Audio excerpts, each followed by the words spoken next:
Saudara-saudari, Injil kita pada hari ini diambil dari Injil Lukas bab 7 ayat 31 sampai 35. Kata Yesus, "Dengan apakah akan kuumpamakan orang-orang dari angkatan ini? Dan dengan apakah mereka itu sama? Mereka itu seumpama anak-anak yang duduk di pasar dan yang saling menyerukan, 'Kami meniup seruling bagimu, tetapi kamu tidak menari. Kami menyanyikan kidung duka, tetapi kamu tidak menangis.' Karena Yohanes Pembaptis datang, ia tidak makan roti dan tidak minum anggur, dan kamu berkata ia kerasukan setan. Kemudian Anak Manusia datang, ia makan dan minum, dan kamu berkata, 'Lihatlah, ia seorang pelahap dan peminum, sahabat pemungut cukai dan orang berdosa.'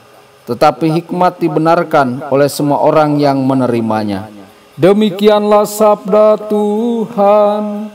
Terpujilah Kristus.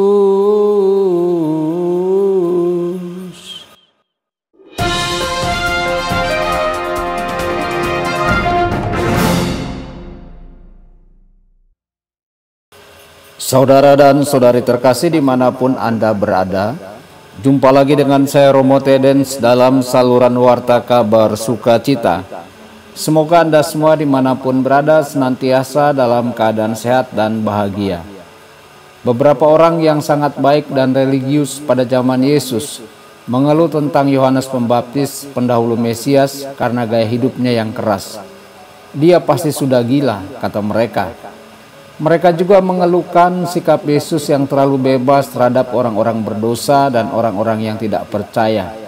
Kebiasaan untuk terus-menerus memilah-milah realitas melalui prasangka kita dapat membuat kita menolak hal-hal yang berasal dari Allah.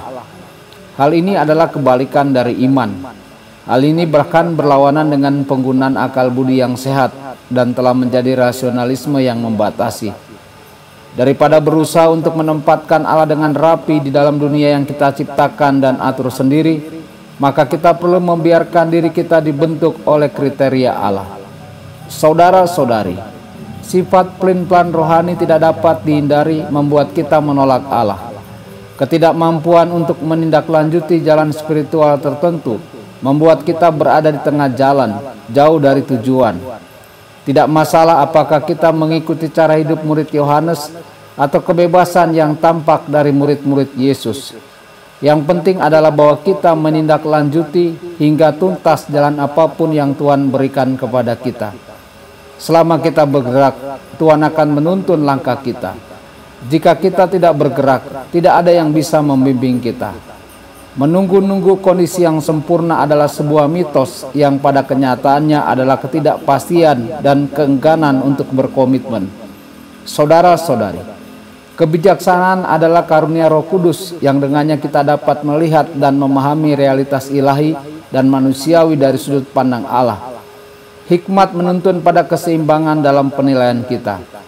Kita mempersiapkan karunia ini dengan upaya kita untuk membuat keputusan yang baik dan hidup dengan keputusan tersebut. Karunia-karunia supernatural dibangun di atas kebajikan-kebajikan manusiawi. Tuhan Yesus memberkati dan menyertai Anda semua. Sabda Allah adalah kebenaran. Sabda Allah adalah kehidupan. Mari kita mencintainya, mari kita menghayatinya. Ya Tuhan yang ku muliakan, sabdamu angkat resahku.